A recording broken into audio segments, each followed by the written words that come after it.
Rain lashed against Royce, each drop a tiny hammer against his worn leather coat. Inside Magnolia's Rest, two women watched him dismount, their smiles predatory. "Just in time for supper," Maggie purred, but Royce's gut clenched.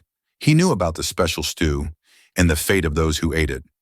Crooked above the porch read Magnolia's Rest in faded letters. Through the yellow glow of the windows, he could see movement inside, the silhouettes of two figures that seemed to pause when they noticed him. Thunder cracked overhead as he dismounted, his boots sinking into the muddy ground. Every muscle in his body ached from 3 days of hard riding. All he wanted was a dry bed and a hot meal before continuing his journey north. The storm had caught him miles from the nearest town, and this isolated boarding house was his only option.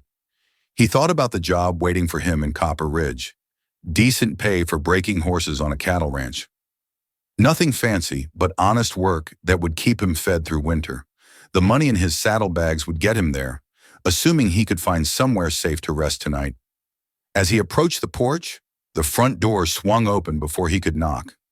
A woman in her 40s stood in the doorway, her dark hair pulled back in a neat bun, wearing a simple blue dress that had seen better days. Her smile was warm, but there was something in her eyes that made him pause, a flicker of excitement that seemed odd for someone greeting a stranger on a stormy night. "Well, aren't you a sight for sore eyes?" she said, stepping aside to welcome him in. "I'm Magnolia, but everyone calls me Maggie. Come in out of that weather before you catch your death." The interior was modest but clean, with a small parlor area and a narrow staircase leading to the second floor. A young woman with blonde hair sat in a rocking chair by the fireplace, her hands busy with needlework. She looked up when he entered, her pale blue eyes wide with what appeared to be nervousness. "This here's Birdie," Maggie continued, gesturing toward the younger woman. "She helps me run the place. We don't get many travelers through here, especially not in weather like this." Royce removed his hat, water dripping onto the wooden floor. Something felt off about their eagerness to help him, but the warmth of the fire and the promise of dry clothes were too tempting to ignore. He'd learned to trust his instincts on the trail, but fatigue was clouding his judgment. "Much obliged, ma'am. Name's Royce Barrett. I can pay for a room and a meal." Birdie's needlework slipped from her hands and she quickly bent to retrieve it. When she straightened, her face had gone even paler. But what Royce didn't notice was the way Bird's eyes darted toward a closed door at the back of the house, or how Maggie's smile never quite reached her eyes. The stew was too salty, and Birdie kept glancing at the back door like she expected someone to walk through it. But Royce was too hungry to care about the strange behavior of his hosts.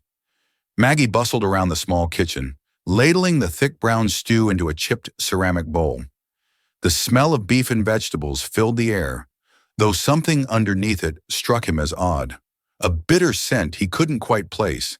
His stomach growled loudly, reminding him he hadn't eaten since dawn.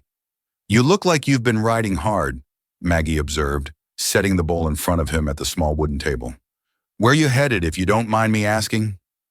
Royce picked up the spoon, his hand trembling slightly from exhaustion. "Copper Ridge. Got work waiting for me there." He took a bite of the stew, wincing at the salt content, but forcing himself to swallow. Beggars couldn't be choosers, especially in weather like this. Birdie had returned to her needlework, but her fingers fumbled with the thread. She'd been stealing glances at him since he sat down, and now she seemed to be having trouble concentrating on her work. The needle slipped, pricking her finger, and she let out a small gasp. "Careful there," Maggie said sharply, though her tone suggested more irritation than concern. "Can't afford to get blood on Mrs. Henderson's tablecloth." The name meant nothing to Royce, but he noticed how Birdie flinched at the mention of it. She pressed her bleeding finger to her lips and nodded quickly, returning to her sewing with renewed focus. Outside, the storm was intensifying. Wind howled around the building, rattling the windows and causing the oil lamps to flicker. The isolation of this place was becoming more apparent with each gust. They were miles from anywhere, and no one would be traveling these roads tonight. "This is mighty kind of you ladies," Royce said between spoonfuls. "Not many folks would open their doors to a stranger in weather like this." Maggie's laugh was high and forced. "Oh, we believe in hospitality out here. A traveler's always welcome at Magnolia's Rest." She moved to the window, peering out into the darkness. Besides, it gets lonely with just the two of us. Nice to have some company for a change. Something in her voice didn't match her words. There was an undercurrent of anticipation, like she was waiting for something to happen. Royce found himself studying her more carefully as he ate. Her dress was well maintained despite its age, and her hands were soft, not the rough, work-worn hands he'd expect from someone running a remote boarding house. The stew was settling heavy in his stomach, and he was beginning to feel drowsy. The warmth of the fire and the exhaustion of the trail were catching up with him faster than expected. He blinked hard, trying to shake off the fatigue. "Room's upstairs, second door on the right," Maggie said, though he hadn't asked yet. "Clean sheets and a soft bed. You'll sleep like the dead." Bird's needle slipped again, and this time she didn't try to hide her sharp intake of breath. But as Royce pushed back from the table, his legs felt strangely unsteady, and he couldn't shake the feeling that sleep might be the last thing he should be thinking about right now. The room was too clean for a place that rarely saw visitors, and the previous guest had left behind more than just wrinkled sheets. Royce gripped the banister as he climbed the narrow stairs, each step requiring more effort than it should. The wooden steps creaked under his weight, and he had to pause halfway up to steady himself. Something was wrong with his body. His vision was starting to blur around the edges, and his thoughts felt thick and sluggish. He thought it was just exhaustion from the trail, but the symptoms were coming on too fast, too strong. Behind him, he could hear Maggie and Bertie whispering in urgent hushed tones, their voices too low to make out the words. The second door on the right opened to reveal a small but tidy room with a narrow bed, a wash basin, and a single window that rattled with each gust of wind. Everything appeared freshly cleaned, the floor swept, the bed made with tight corners, the wash basin gleaming in the lamplight, too clean for a room that should have been gathering dust if they truly received few visitors. Royce set his saddlebags on the floor and sat heavily on the edge of the bed. His head was spinning now, and he had to close his eyes to fight off a wave of nausea. Whatever was happening to him, it wasn't natural fatigue. He'd been drugged before by claim jumpers in Colorado, and this felt eerily similar. Fighting through the growing fog in his mind, he forced himself to stand and examine the room more carefully. That's when he saw it, a gleam of metal under the bed, barely visible in the lamplight. He dropped to one knee, his coordination clumsy, and reached underneath. His fingers closed around cold steel.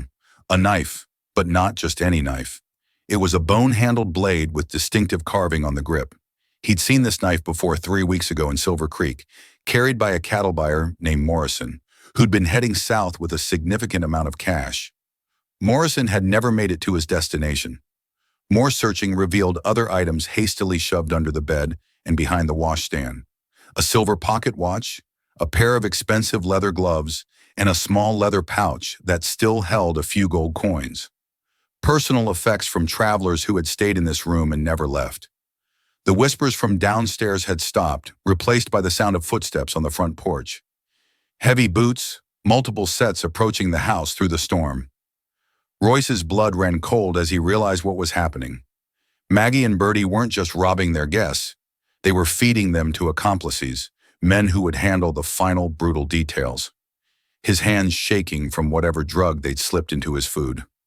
Royce fumbled for his gun. The room was spinning faster now, and he could barely keep his eyes focused. Through the window, he caught a glimpse of lantern light moving around the side of the building. But as the front door opened downstairs and unfamiliar voices joined the conversation, Royce realized he was trapped in a room that had become a tomb for other travelers, and his time was running out faster than his fading consciousness could handle. 3 men had arrived, and from their conversation, drifting up through the floorboards, Royce learned they weren't here for coffee and conversation. "He's a big one," came a growly voice from below. "Going to be more work than the last fellow." Royce pressed his ear to the floor, fighting against the drug coursing through his system. The wooden planks were old and warped, allowing sound to carry between floors. What he heard made his blood turn to ice water. Found nearly $200 in his saddlebags. Maggie's voice was different now, harder, businesslike. Gone was the warm hospitality she'd shown him earlier. Plus, whatever he's got on his person, not bad for a night's work. A different man spoke up, younger sounding. "What about the girl? She's getting jumpy again. Nearly stuck herself with that needle twice tonight. Bertie knows what happens if she causes problems, Maggie replied coldly. She learned her lesson with the merchant from Tucson. Royce's vision was deteriorating rapidly, but adrenaline was helping him think more clearly, despite the drug.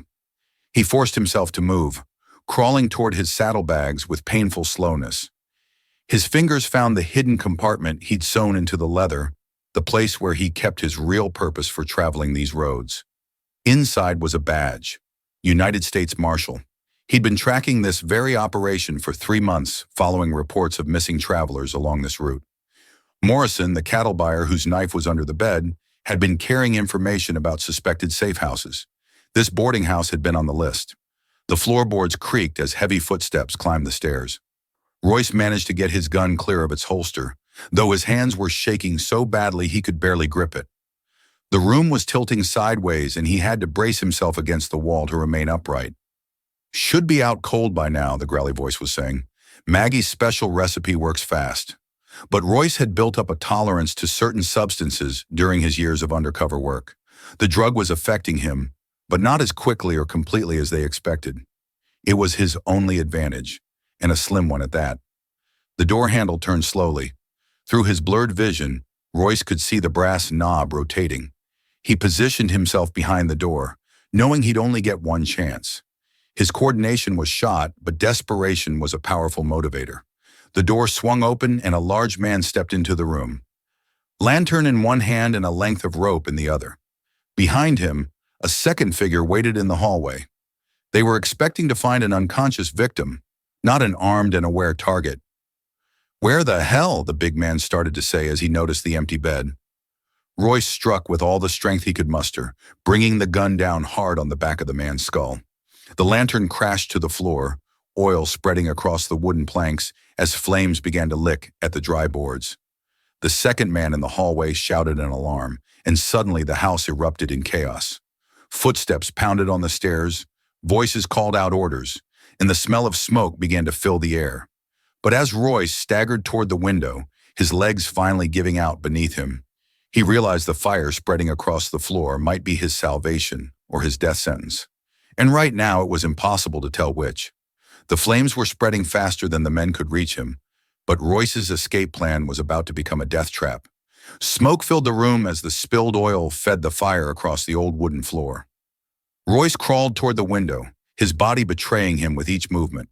The drug was winning its battle against his consciousness, but the heat and smoke were forcing him to stay alert. Behind him, he could hear men shouting and boots thundering up the stairs.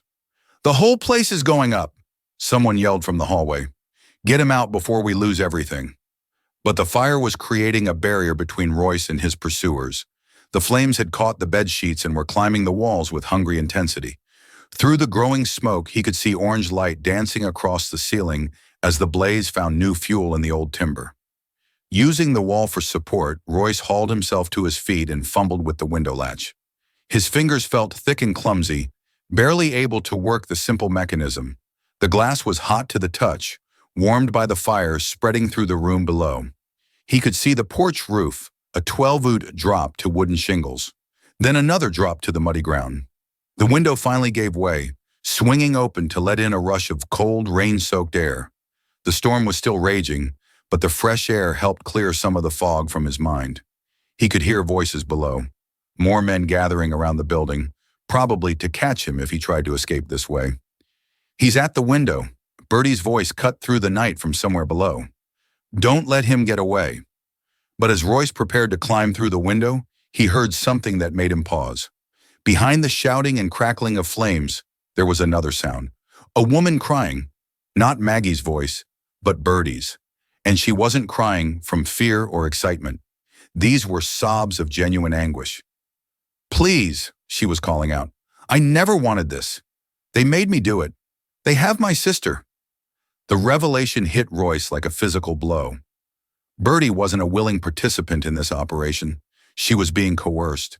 The nervous behavior, the fumbling with her needlework, the way she'd flinched when Maggie spoke sharply to her.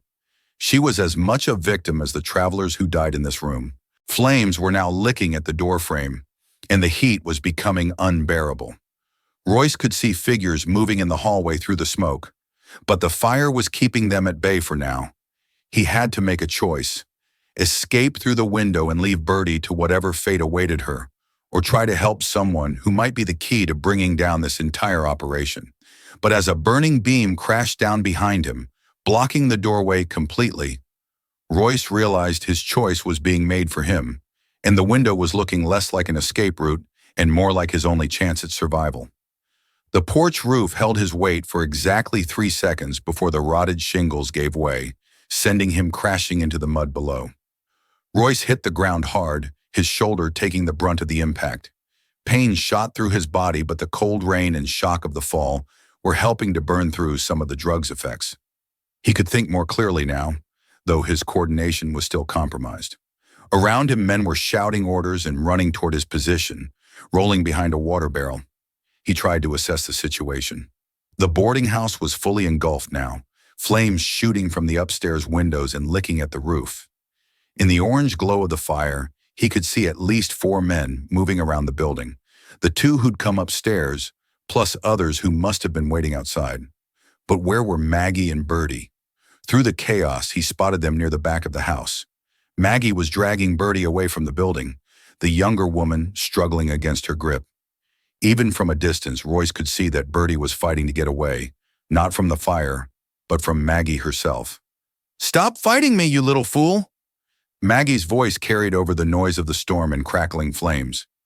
"We need to get to the horses before this whole place comes down." A gunshot rang out and splinters exploded from the water barrel inches from Royce's head. One of the men had spotted him. He returned fire, though his aim was off due to the lingering effects of the drug. The shot went wide, but it bought him a few seconds to move to better cover behind a woodpile. The fire was spreading to other buildings. Now a small barn and what looked like a storage shed. Whatever operation they were running here, it was being consumed by the flames Royce had accidentally started. Years of evidence, along with the belongings of countless victims, were turning to ash. Through the smoke and confusion, he heard Birdie scream, not from fear but from pain. Maggie had struck her hard enough to drop the young woman to her knees in the mud. The older woman was shouting something about teaching lessons and knowing one's place.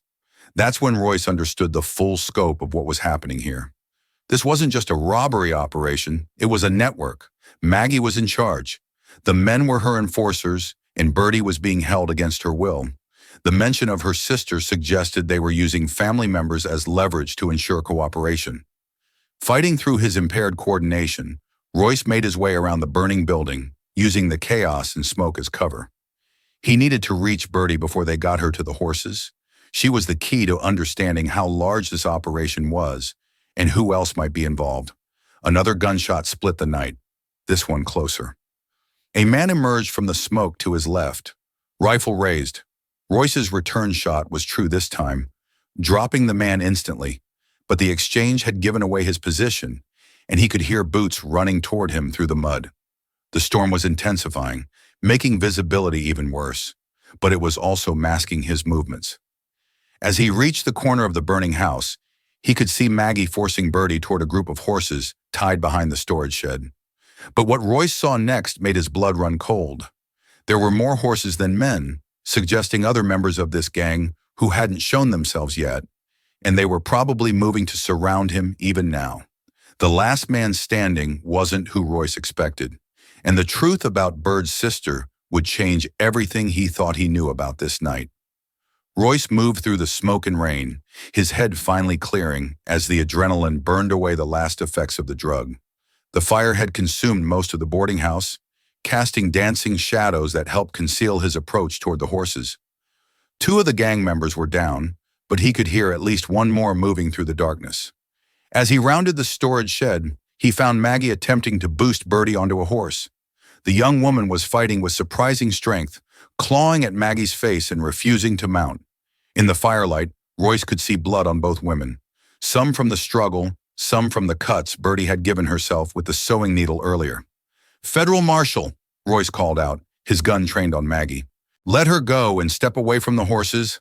Maggie spun around, her face twisted with rage and desperation. "You have no idea what you've done. This operation feeds a dozen families across 3 territories." But it was Birdie who spoke next. her voice cutting through the storm with unexpected authority. She's lying, Marshall. This isn't about families. It's about greed. Pure and simple. Something in Bird's tone made Royce look at her more carefully. The nervous, fumbling girl from earlier was gone, replaced by someone with steel in her voice and clarity in her eyes. She was no longer trembling or acting helpless. "My name is Ruth Caldwell," she continued, pulling something from inside her dress, a badge identical to Royce's own. "Deputy U.S. Marshal, working undercover for the past 2 months." The revelation hit Royce like lightning. There had been no sister being held hostage, no coercion keeping Birdie compliant. She had been playing a role, gathering evidence on the operation from the inside. The nervous behavior, the fumbling with needlework, all of it had been an act to maintain her cover. Maggie's face went white as she realized she'd been harboring a federal agent all along. "You little witch!" she snarled, reaching for a gun hidden beneath her apron. But Ruth was faster. Her shot took Maggie in the shoulder, spinning the older woman around and sending her weapon flying into the mud. At the same moment, Royce heard movement behind him and turned to find the last gang member emerging from the smoke. Rifle raised. 2 shots rang out simultaneously. The gang member dropped. Ruth's second bullet, finding its mark. The operation that had claimed the lives of dozens of travelers was finally over, ended in fire and rain on a night that had started with such simple intentions. As the flames died down and the storm began to clear, Royce and Ruth stood among the ashes of Magnolia's Rest.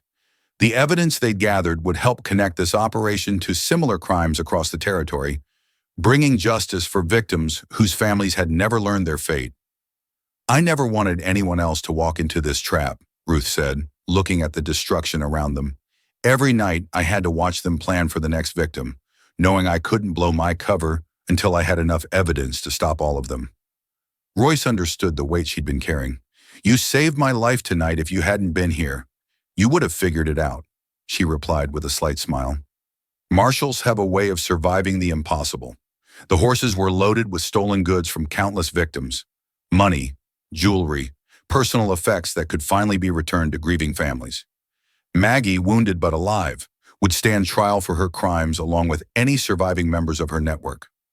As dawn broke over the smoldering ruins, 2 federal marshals rode toward town with their prisoner, and evidence of crimes that had terrorized the territory for years. What had started as a simple search for shelter had become the end of a reign of terror that stretched across hundreds of miles. In the end, Royce had gotten what he originally wanted, a place to rest for the night. He just hadn't expected that rest to come after the most dangerous night of his career. Sometimes the best shelter isn't found in buildings, but in the partnership of those who share the burden of protecting others.